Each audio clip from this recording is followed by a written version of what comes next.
The rain had been falling for 3 days straight over the quiet suburb of Maplewood, turning the streets into mirrors that reflected the amber glow of streetlights like fallen stars. Marcus Webb stood at his kitchen sink, washing the dinner dishes while his 7-year-old daughter Amara slept upstairs, her nightlight casting soft shadows of unicorns across her bedroom walls. It was 11:47 p.m. when he heard the knocking, not the timid tap of a neighbor or the aggressive pound of urgency. This was something else, deliberate, 3 measured strikes against a wooden door that seemed to resonate through the entire house, as if the knocker understood the language of thresholds and what it meant to cross them. Marcus dried his hands on a dish towel, his body moving on autopilot after years of double shifts at the hospital where he worked as a respiratory therapist. His wife, Keisha, had died 2 years ago, cancer that came swift and merciless, and since then his life had become a careful choreography of survival. Work, daycare pickup, homework, bedtime stories, and the hollow silence that filled the house after Mara's breathing settled into sleep. He approached the door cautiously, aware that nothing good came from midnight visitors in neighborhoods like his. Through the peephole, he saw her. She stood beneath his porch light, like a painting that had escaped its frame. Impossibly pale skin that seemed to drink the light rather than reflect it, hair black as oil spills cascading past her shoulders, and eyes that held the weight of centuries. She wore a long coat that might have been elegant in another era, rain beating on its surface like diamonds that refused to soak through. "Can I help you?" Marcus called through the door, his hand instinctively moving to his phone in his pocket. "I need—" Her voice was cultured, accent unplaceable, as if she'd learned English in a dozen different centuries and they'd all blended together. "I need to come inside. Please. I have nowhere else to go." Every instinct screamed at him to walk away, but something in her voice, a fracture in that ancient tone, made him pause. He'd heard that same break in his own voice during those first months after Keisha died, when Amara would ask when Mommy was coming home, and he'd have to explain death to someone who still believed in fairy tales. Against his better judgment, Marcus opened the door. Up close, she was even more striking and unsettling. Her skin was flawless in a way that seemed wrong, like porcelain that had never known a flaw. Her eyes were gray, but they shifted in the light, holding depths that made him feel as if he were staring into wells that had no bottom. She was tall, nearly matching his 6-foot frame, and moved with a grace that suggested every gesture had been practiced across lifetimes. "I'm Celine," she said, and even her name sounded like it belonged to someone else's story. "I know this is irregular, but I've been watching your home for several nights. You're kind. I can see it in how you interact with your daughter through the windows. Kindness has become rare in my experience." The word should have terrified him. I've been watching, but somehow they didn't. Perhaps because he was too exhausted for fear, or perhaps because there was such naked honesty in her admission that it bypassed his defenses entirely. "You've been watching us?" Marcus repeated, not moving from the doorway, rain beginning to dampen his shirt. "That's not exactly reassuring." "No," Celine agreed. "It isn't. But I haven't come to harm you or your child. I need—" She paused, and for the first time, something human flickered across her features, uncertainty. "I need to remember what it feels like to be around life. Real life, not the shadows I've inhabited for so long. Lady, I don't know what kind of situation you're in, but I've got a little girl upstairs and—" "I'm a vampire," Celine said simply, as if announcing she worked in accounting. "I know how that sounds.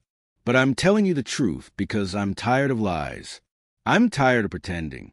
I haven't had a genuine conversation with another soul in decades. I haven't touched another person without hunger in 100 years.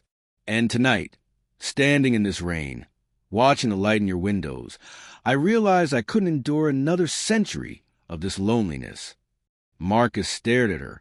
In any rational universe, he would have closed the door, called the police, and chalked this up to another strange incident in a world that seemed to grow stranger by the day.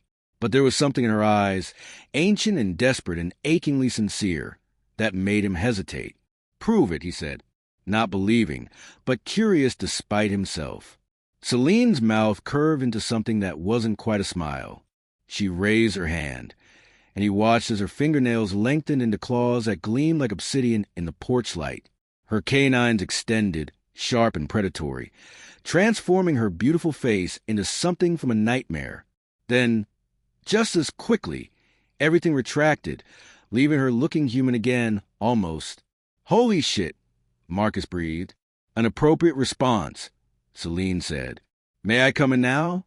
I promise you, I feed exclusively on those who deserve to be hunted. I haven't taken an innocent life in over 60 years. I'm not here for your blood, Marcus Webb. I'm here because I'm dying in a way that has nothing to do with stakes or sunlight.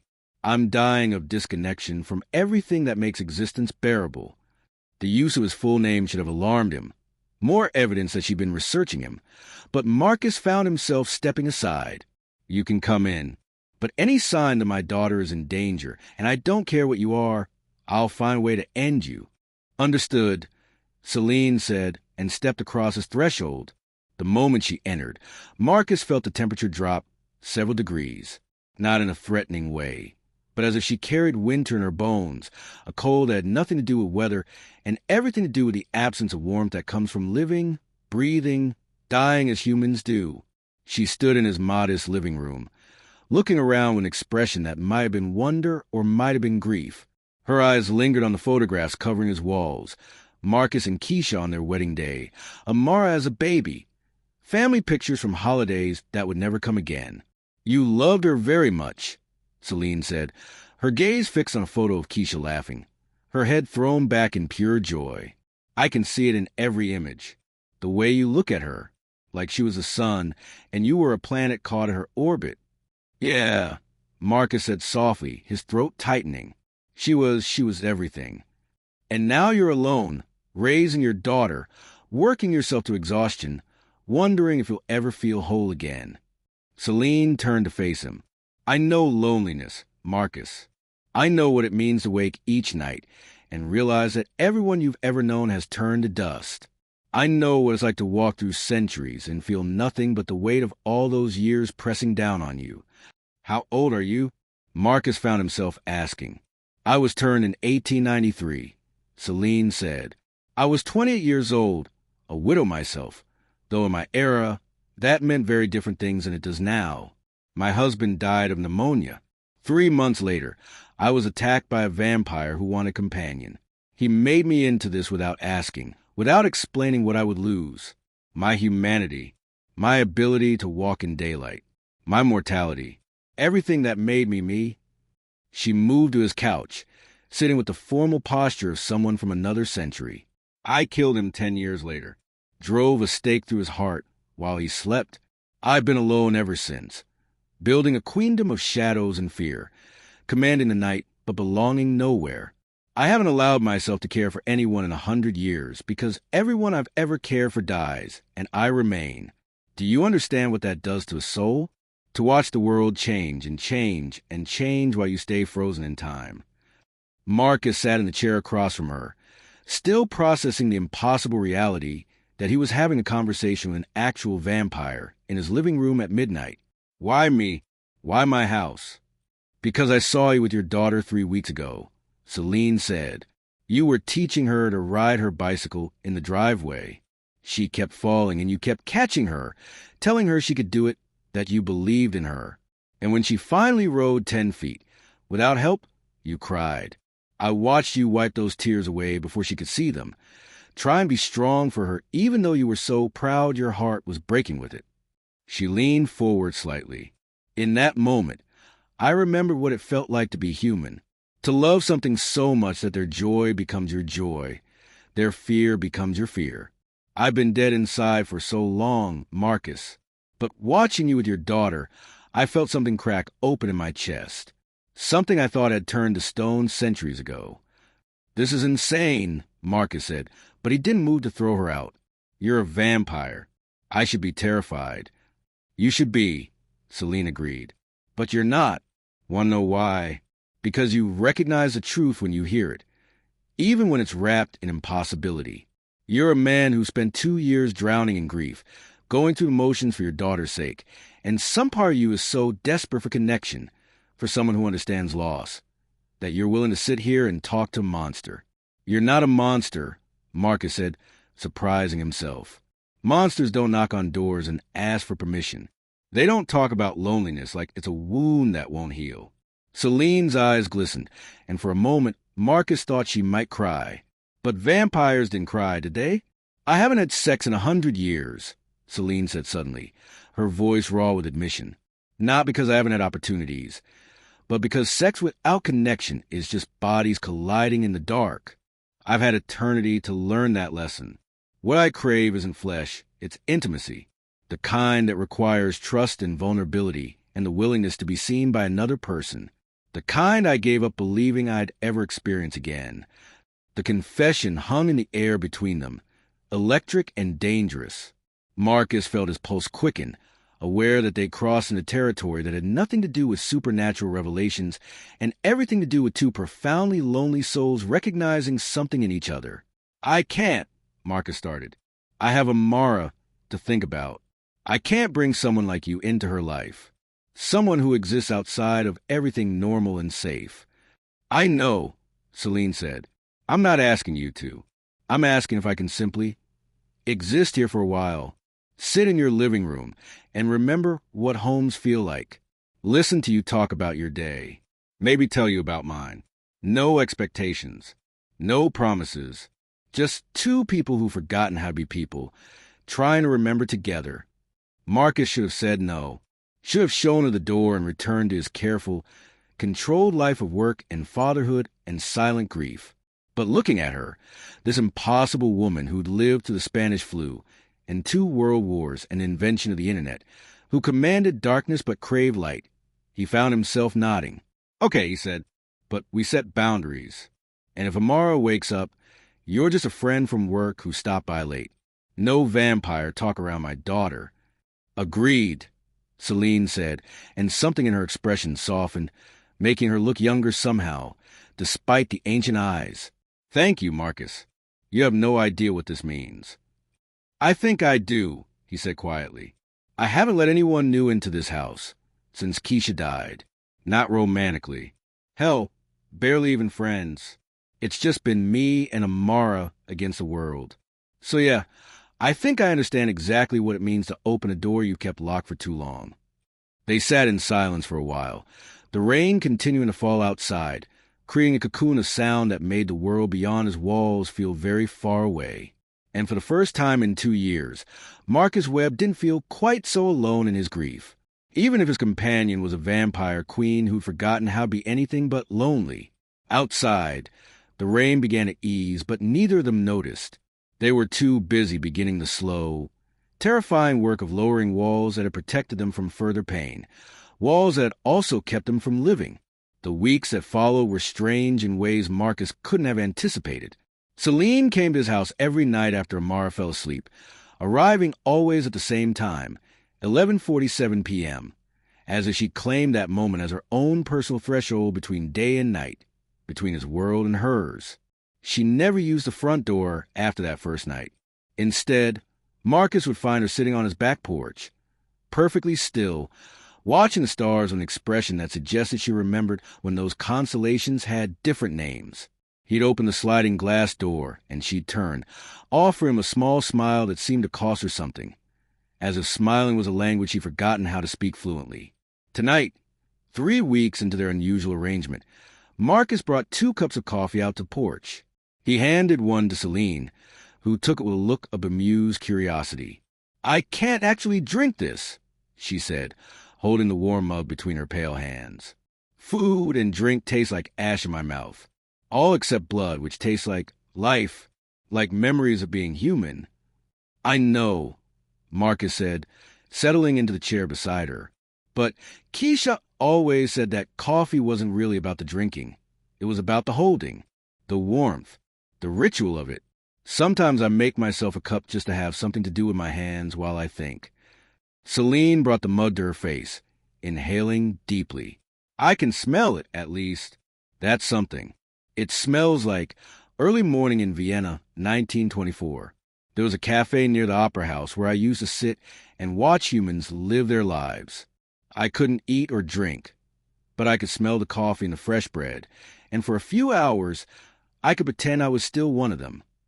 Tell me about it, Marcus said, About Vienna. About any of it. I want to know what 100 years feels like. Celine was quiet for a long moment, steam rising from the untouched coffee in her hands like spirits ascending. When she finally spoke, her voice carried the weight of genuine remembering. It feels like watching the same play performed over and over with different actors, she said. The costumes change, the language evolves, the technology advances, but the core story remains the same. People love, people lose, people hope and fear and dream and die. I've watched empires fall and new ones rise. I've seen humanity create miracles and commit atrocities. I've witnessed the invention of flight, of cinema, of computers, of space travel. And through it all, I've remained fundamentally the same, frozen at 28 years old, watching the world speed past while I stand still. She turned to look at him, and in the moonlight, her eyes seemed to glow faintly, like pearls at the bottom of a dark ocean. The hardest part isn't the loneliness, though that's considerable. It's the forgetting. I've forgotten so many faces, Marcus, people I loved in my human life. Their features are blurred in my memory until they're just impressions, the feeling of love without the concrete details of who they were. My mother, my sisters, my husband. I know I loved them, but I can't remember exactly what my mother's laugh sounded like, or which of my sisters was afraid of thunderstorms. Marcus felt his chest tighten. That's the worst fear, isn't it? That the people we love will fade away even from our memories. That we'll forget the details that made them real. Yes, Celine whispered. I have perfect recall of historical events, of languages learned and places visited. But the emotional memories, those were away like stone beneath water, slowly, inexorably, until you're left with the knowledge that you once felt something profound, but the feeling itself has become abstract. I'm terrified of that with Keisha, Marcus admitted. Sometimes I'll try to remember something specific, like how she'd scrunch her nose when she was concentrating, or this little song she'd hum while cooking, and I panic because it takes me a second to bring it into focus.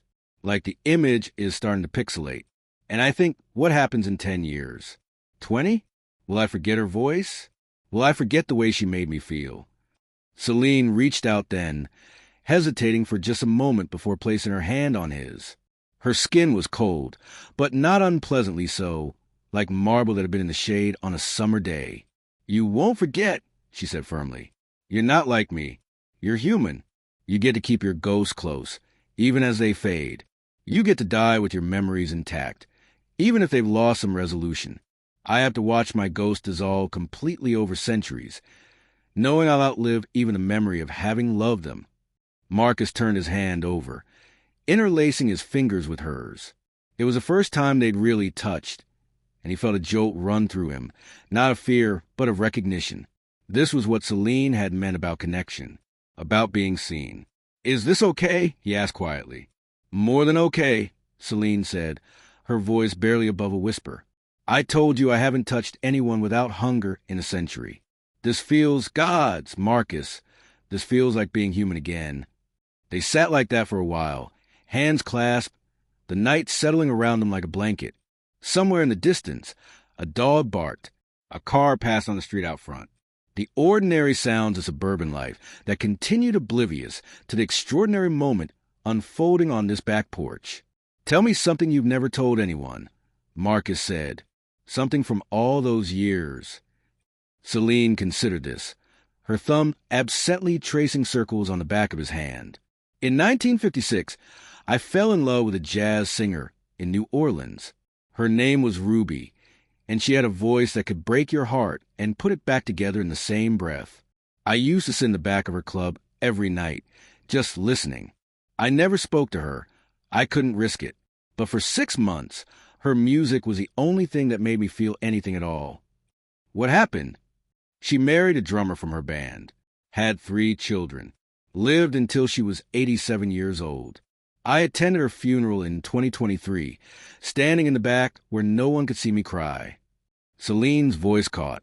She never knew I existed, but she saved me anyway. Her voice gave me a reason to keep existing through one of the darkest periods of my long life.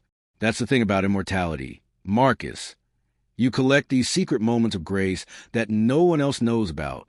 These brief connections that sustain you even though they're completely one-sided. That's beautiful, Marcus said. And heartbreaking. That's existence, Celine replied. Beautiful and heartbreaking, all at once. Marcus stood, gently pulling her up with him. Come inside. I want to show you something. They moved through the sliding door into his living room, which was dimly lit by a single lamp in the corner. Marcus went to a bookshelf and pulled out a leather-bound photo album, worn at the edges from years of handling. This is Keisha, he said, opening the album to a page near the beginning. This was our first date. She took me to an art museum because she said she wanted to see how I looked at beautiful things. She said you could tell everything about a person by what they paid attention to in museums. Celine moved closer, studying the photograph. A younger Marcus stood next to a vibrant woman with warm brown skin and bright eyes full of mischief. They were both looking at the camera, but their bodies were angled toward each other, as if magnetically drawn. She was luminous, Celine said softly. I can see why you loved her. She was everything I didn't know I needed, Marcus said, turning pages slowly. She was a teacher, 2nd grade. She believed that every kid deserved to feel seen, especially the ones who came from homes like mine did, rough neighborhoods. Single parents working multiple jobs. She'd stay late every day, helping kids with homework, feeding the ones who didn't have food at home. She gave everything she had to everyone around her. He stopped at a photograph of Keisha pregnant, her hand on her swollen belly, looking up at Marcus with such love that it seemed to radiate off the page. This was 6 months before Amara was born. Keisha was glowing. She was so excited to be a mom. She had all these plans. She was going to teach Amara to read before kindergarten, to love science, to stand up for what was right. She was going to be the kind of mother that kids write about in school essays. And she was, Celine said, for 5 years. That's 5 years of love that Amara will carry forever. 5 years of foundation that will shape who she becomes. Marcus closed the album, his jaw tight. It wasn't enough time. It never is, Celine agreed. I had 28 years as a human, nearly 132 as a vampire. And somehow, those 28 years feel more real than all the decades since. Time isn't about quantity, Marcus. It's about density. About how much life you pack into the moments you're given. She took the album from him, setting it gently on the coffee table, then did something that surprised him. She stepped forward and wrapped her arms around him. The embrace was tentative at first, as if she'd forgotten how bodies fit together in comfort rather than hunger. But then she settled into it, her cheek against his chest, her cold presence somehow warming him from the inside out. Marcus held her, feeling the impossible reality of the situation. He was being hugged by a vampire queen who'd forgotten how to connect with anyone, and it felt more genuine than anything he'd experienced since Keisha died. Thank you, Celine murmured against his shirt, for letting me be here, for talking to me like I'm a person and not a monster, for showing me your grief and trusting me with it. You have no idea how much I needed this. I think I do, Marcus said, his voice rough. I've been so focused on being strong for Amara that I forgot I'm allowed to need things too, allowed to be lonely, allowed to want someone to talk to who doesn't need me to have all the answers. They stayed like that until Marcus's phone buzzed with his alarm. 12:45 a.m., reminding him that he had to be up in 5 hours for his shift at the hospital. Celine pulled away reluctantly, and Marcus saw something in her expression that he couldn't quite name. Vulnerability mixed with fear mixed with desperate hope. Same time tomorrow? She asked. Same time tomorrow, Marcus confirmed. Celine moved toward the sliding glass door, then paused.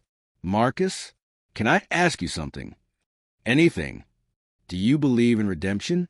That something that's done terrible things, even if they were necessary for survival, can become something better? Something worthy of being close to someone good. Marcus thought about this carefully, understanding that the question carried weight beyond its words. I think people, and I'm including you in that category, are defined by what they choose to do with their awareness of their own flaws. You've spent 100 years existing. Now you're choosing to do something harder. You're choosing to live, to connect, to risk being hurt. That's not redemption. Celine, That's evolution. And yeah, I think that makes you worthy. A single tear rolled down Celine's cheek, the first Marcus had seen from her. She wiped it away quickly, almost ashamed, then slipped out into the night without another word. Marcus watched her disappear into the shadows of his backyard, moving with that impossible speed that reminded him she was other, different, dangerous. But mostly, he thought she was just lonely, just like him. He locked the door, checked on Amara, still sleeping peacefully, her stuffed rabbit tucked under her chin, and went to bed. For the first time in 2 years, he fell asleep thinking about the future rather than the past, about what it might mean to open his heart to someone impossible, about whether a man who'd loved and lost could find something real with a woman who'd existed for over a century without truly living. The answer, he suspected, would reveal itself in time, and time was one thing he had in limited supply, which somehow made it more valuable than all of Celine's centuries combined. The transformation was gradual, like ice melting so slowly you couldn't see it happening until suddenly there was water where before there'd been only frozen surface. Celine stopped appearing only after Mara went to sleep. She started arriving at dinner time, helping Marcus cook meals she couldn't eat, learning the rhythms of his household with the dedication of someone studying a foreign language.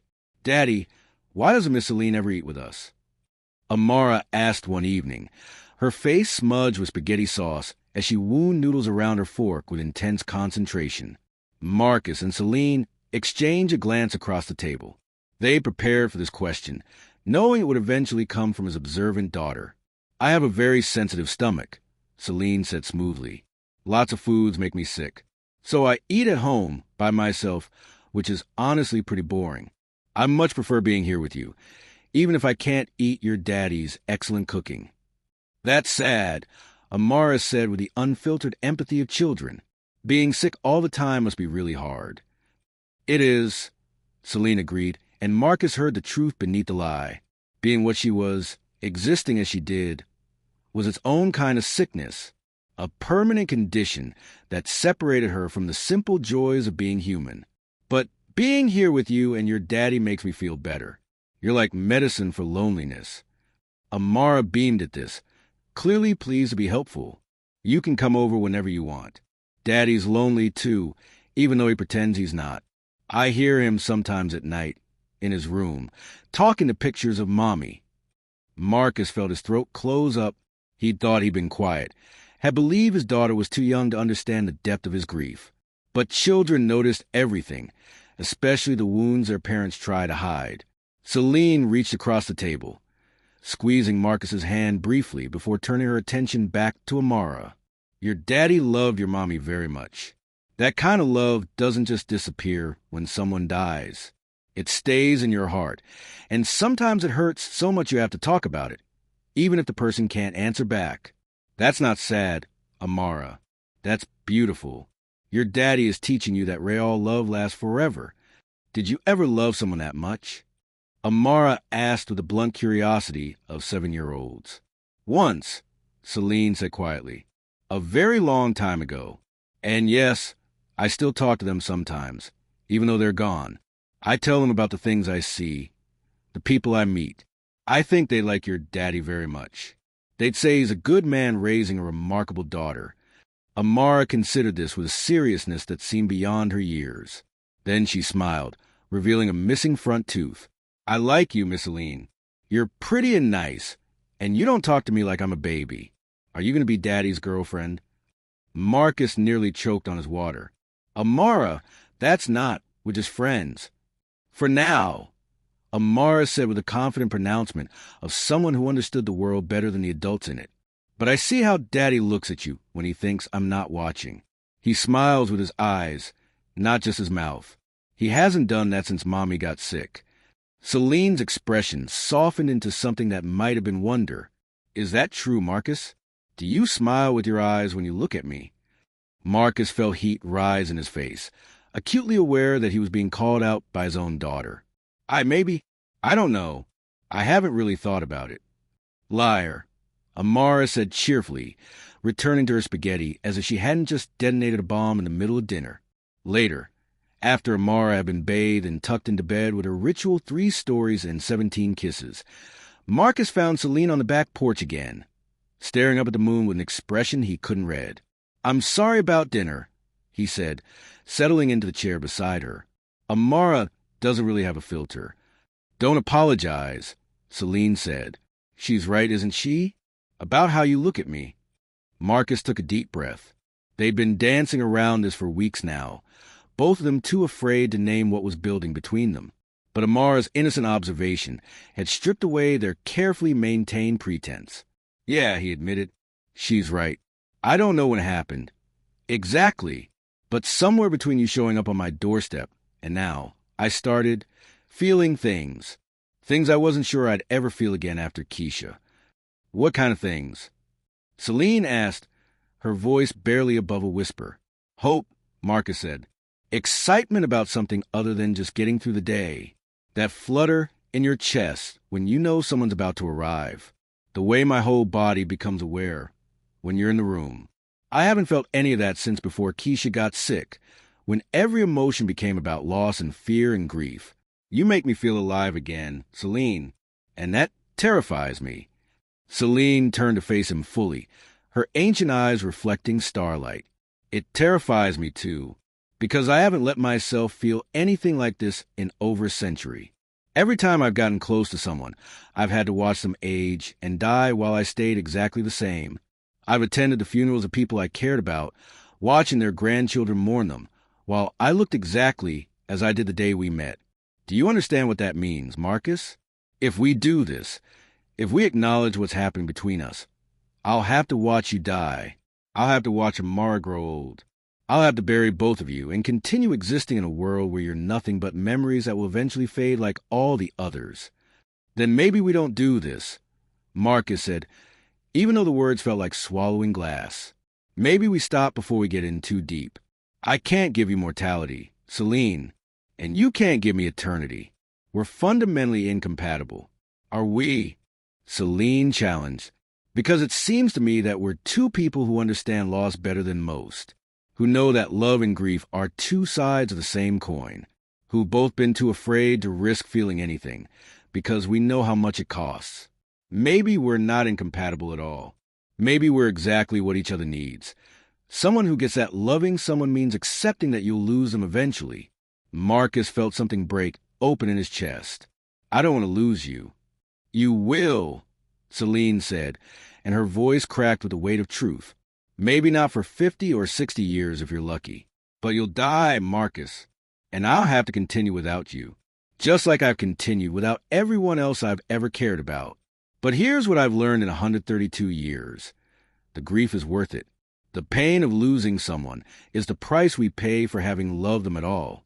And I would rather have 30 years with you, knowing I'll lose you, than another century of this hollow existence where I never risk feeling anything." 30 years, Marcus repeated. "If I'm lucky, that's what I've got. 30, maybe 40 years before I'm old, and you're still frozen at 28. "Then we make those years count," Celine said fiercely. "We pack them so full of life that every moment has density. We don't waste time on fear or caution, or protecting ourselves from inevitable pain. We love each other the way humans are supposed to love, desperately, completely, with the knowledge that it's all temporary, and that's what makes it precious." Marcus stood, pulling Celine up with him. They faced each other in the moonlight, and he could see that she was trembling slightly. This ancient, powerful creature who commanded darkness was shaking because she was afraid of being hurt. "I want to kiss you," Marcus said. "But I need to know, is that safe? For me, I mean..." Celine's laugh was sharp and bright. "I've spent weeks building up my control around you. Yes, it's safe. I won't hurt you, Marcus. I couldn't, even if I wanted to. You become too important." Marcus reached up, cupping her face in his hands. Her skin was cool, but as he held her, he felt warmth beginning to bloom beneath the surface, as if his heat was waking something in her that had been dormant for a very long time. He kissed her slowly, carefully, aware that this was her first kiss in a century. Her first moment of intimacy that wasn't about hunger or survival or the predatory nature of what she was. Her lips were soft, and when she kissed him back, it was with the hesitance of someone remembering a language they used to speak fluently. When they finally pulled apart, Celine was crying, real tears that tracked down her pale cheeks like silver in moonlight. "I forgot," she whispered. "I forgot it could feel like this. Like coming home after being lost for so long. Like finding light after years of darkness. Marcus, you've given me something I thought I'd lost forever." "What's that?" "The ability to be vulnerable. To let someone in knowing they could destroy me. To trust that the pain of loving you will be worth it when I have to let you go." She pressed her forehead against his. "Thank you. For seeing me as more than a monster. For giving me permission to be human again, even if only in moments like this." They stood like that for a long time, wrapped in each other. The suburban night, continuing its quiet symphony around them. Inside the house, Amara slept, dreaming whatever 7-year-olds dream about. Upstairs in Marcus's room, photographs of Keisha watched over an empty bed, bearing witness to the moment when grief finally loosened its grip enough to let something new take root. Marcus knew there would be complications, explaining Celine to friends and family, who wouldn't understand why she never aged. Navigating Amara's growing awareness that something was different about the woman her father loved. The constant background knowledge that every birthday, every gray hair, every sign of Marcus's aging would be a reminder that their time was finite. But as he held Celine in the moonlight, feeling her ancient heart beating against his chest, Marcus decided that finite was okay. Better than okay. It was what made every moment matter. And he'd already learned, through losing Keisha, that the depth of love wasn't measured in years, but in the fullness of presence. In showing up, being seen, choosing each other even when it was terrifying. "Stay tonight," Marcus said suddenly. "Not for sex, just stay. Sleep beside me. Let me wake up and know that this is real. That you're real." Celine pulled back slightly, searching his face. "I don't actually sleep. Not the way you do. I go into a kind of stasis during daylight hours, but at night I'm always awake." "Then watch over me," Marcus said. "Be here when I fall asleep, and still be here when I wake up. That's all I'm asking. Just be here, with me, for me." "Okay," Celine whispered. "Yes, I'll stay." They went inside together, moving quietly through the house so as not to wake Amara. In his bedroom, surrounded by memories of his past love, Marcus welcomed the possibility of a future one. Celine sat on the edge of his bed as he changed into sleep clothes, and when he lay down, she curled beside him, her head on his chest, listening to the rhythm of his heartbeat. "This is nice," she murmured, listening to life, feeling it beneath my cheek. "I could stay here forever." "Not forever," Marcus said, already drowsing, "but for tonight, and tomorrow night, and as many nights as we get. That's enough. That has to be enough." As he drifted off to sleep, Marcus felt Celine's cool fingers interlace with his warm ones, and he thought about how love was always an act of defiance against loss.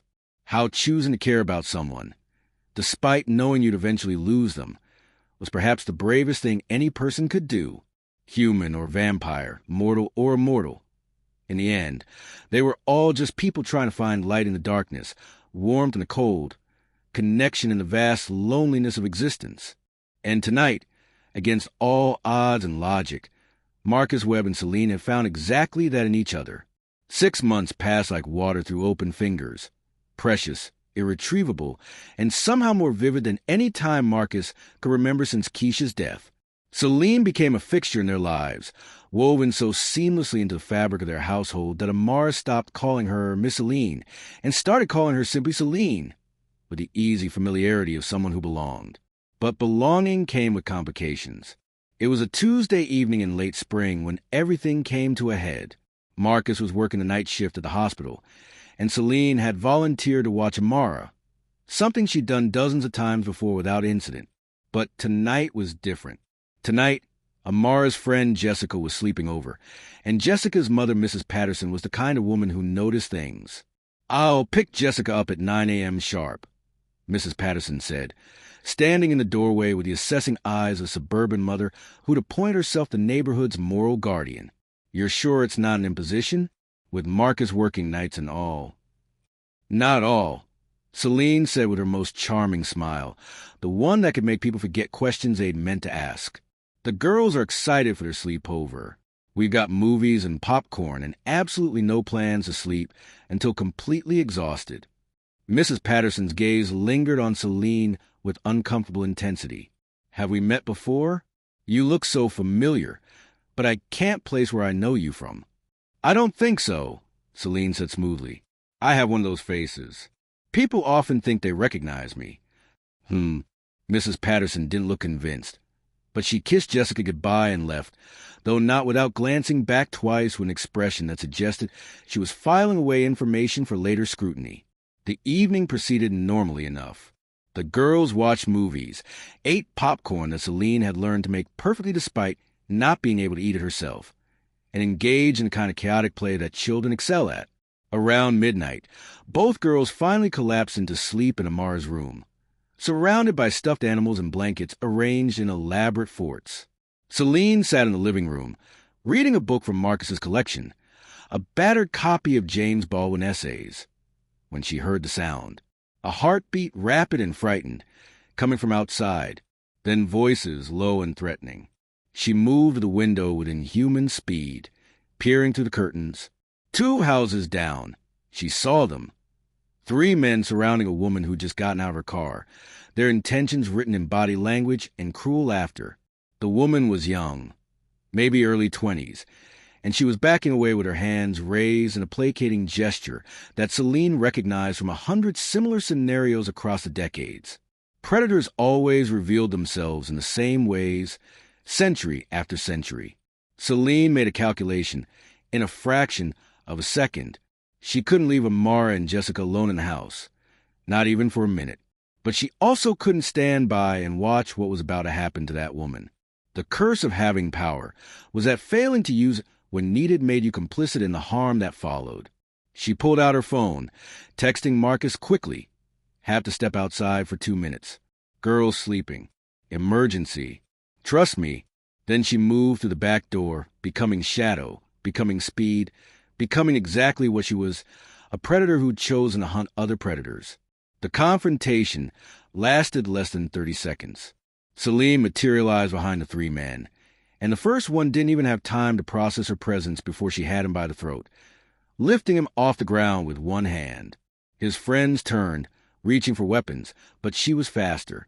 She disarmed them both with movements too quick for human eyes to follow, leaving them sprawling on the pavement. Here's what's going to happen, Celine said, her voice dropping into the register she used when she allowed her true nature to surface. Her eyes gleamed red in the darkness, her fangs extended, every inch of her radiating lethal intent. You're going to leave this neighborhood. Tonight, you're going to drive away and never come back. And if I ever hear that you've hurt another woman anywhere, I will find you. And what I'll do to you will make you wish for something as merciful as death.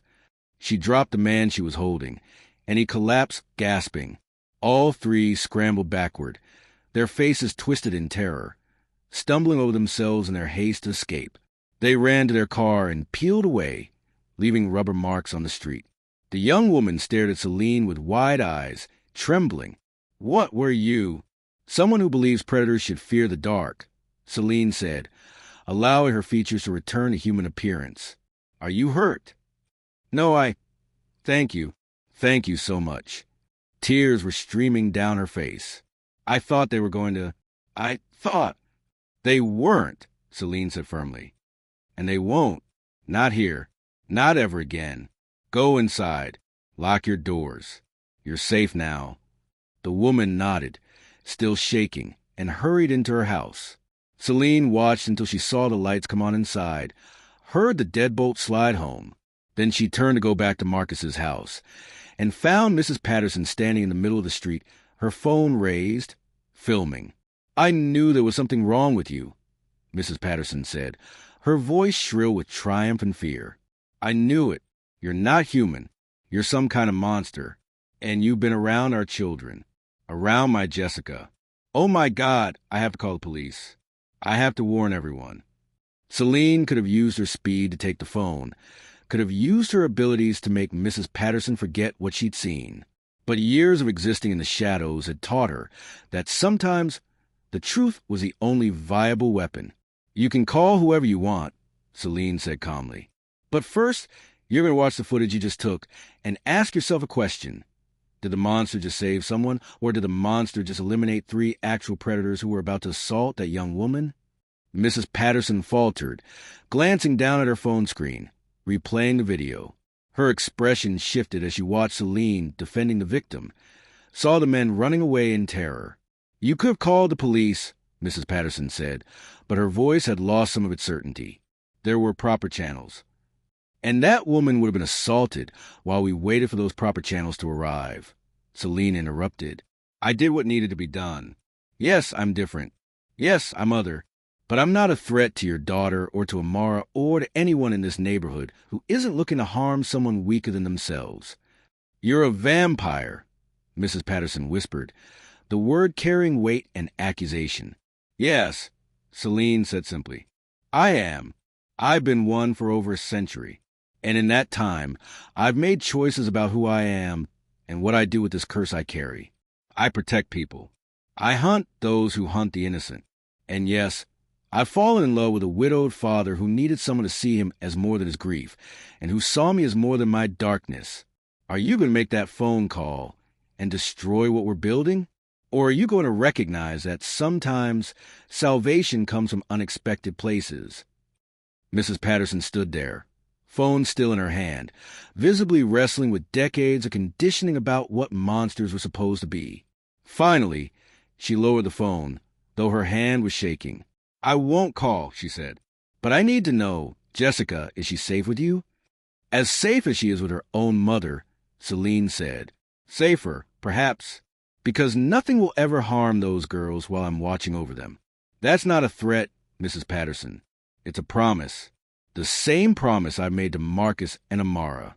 I would burn the world down before I'd let harm come to the people I care about. Does Marcus know what you are? He knows everything, Celine said, and he chose me anyway, just as I chose him, just as we chose to build something real out of impossible circumstances. Mrs. Patterson deleted the video while Celine watched. Then she looked up, meeting Celine's ancient eyes with her very human ones. You love him, really love him. With everything I have left of a heart, Celine said. He's teaching me how to be human again, how to feel things other than hunger and loneliness. His daughter is showing me what innocence looks like, reminding me why I chose to stop being a monster and start being something better. They're my family now, and I will protect my family with every ounce of power I possess. Mrs. Patterson nodded slowly, some decision crystallizing behind her eyes. Jessica comes home in the morning, and we never speak of this again.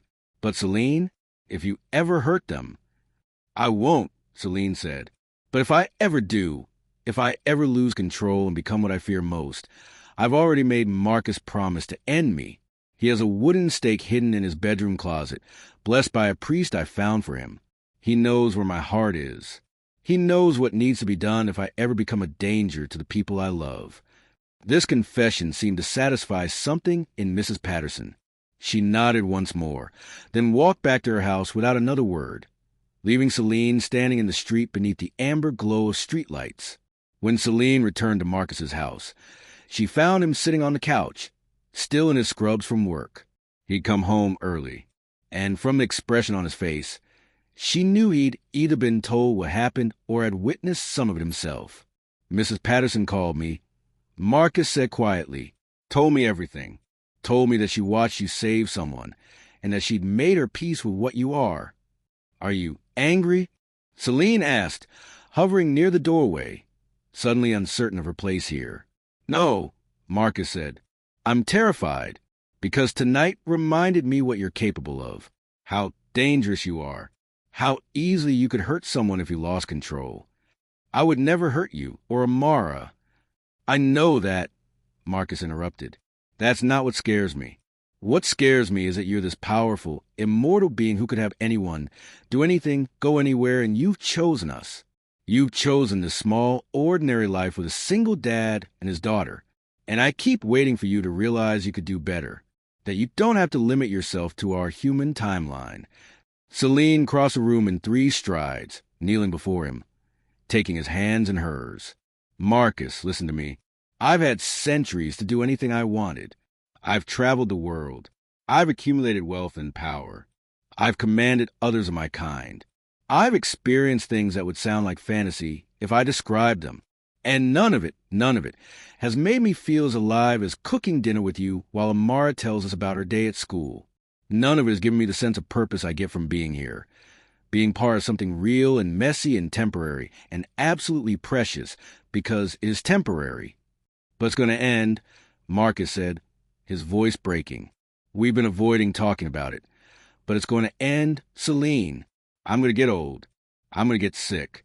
I'm going to die, probably while you still look exactly like you do now. And you're going to have to watch it happen. Watch me deteriorate. Watch Amara bury me. And then what? You move on to the next person? Find another family to adopt for a few decades. No, Celine said fiercely. There is no next family. There's only this one. You and Amara. And when you're gone, I'll carry you with me the way I carry everyone I've ever loved.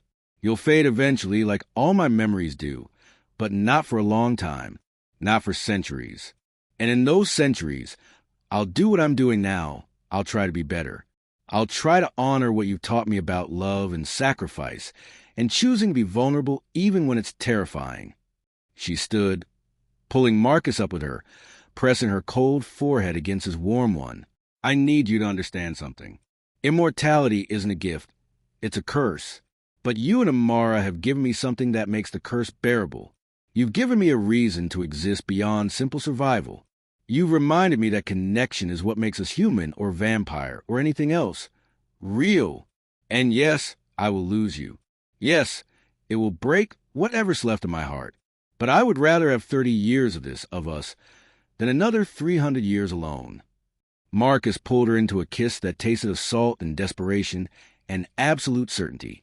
When they broke apart, he was crying, and so was she. I love you, Marcus said. God help me. I love a vampire queen who showed up on my doorstep asking to remember what it felt like to be human. I love you too, Celine said. And I love Amara. And I love this life we're building, even though I know it's finite, especially because it's finite. You've taught me that the brevity is what makes it beautiful. Upstairs, they heard stirring. Amara calling out for her dad in the voice of a child having a nightmare. Marcus and Celine moved together, heading upstairs to comfort her. Jessica's still sleeping peacefully beside her. As Marcus soothed his daughter back to sleep, Celine standing in the doorway, watching with ancient eyes full of new understanding, she realized something profound. She'd spent a century searching for meaning in immortality, when the real meaning had always been in the mortal moments, in the fleeting seconds of connection, in the temporary beauty of lives intersecting and changing each other before time pulled them apart. She was a vampire queen who would outlive empires. But tonight, standing in a modest suburban home watching a man comfort his child, Celine had never felt more powerful, because power, she'd learned, wasn't about strength or immortality or commanding the darkness. Power was choosing to love, knowing it would hurt, choosing to be present, knowing it was temporary, choosing to be vulnerable, knowing it could destroy you. And in this small room, in this small moment, Celine had never been more powerful in all her long, lonely years. Outside, dawn was beginning to break, the one part of day she could no longer witness. But inside this home, in the warmth of the family she'd chosen, and who'd chosen her, Celine felt sunrise in her bones, felt light where there had been only darkness, felt hope where there had been only hunger. Stay with us, Amara mumbled, half asleep. Don't leave. I won't, Celine promised, and meant it with every fiber of her being. I'll stay for as long as you'll have me, for as long as time allows. And when that time runs out, I'll carry you both in my heart until the world ends or I finally find peace, whichever comes first. Marcus reached across the bed, taking her cold hand in his warm one, and in that touch, in that moment, the distance between mortal and immortal, human and vampire, finite and eternal collapsed into something simple and profound. Love. Just love. And for Celine, who'd spent 100 years in darkness, that love was enough to light 1,000 more.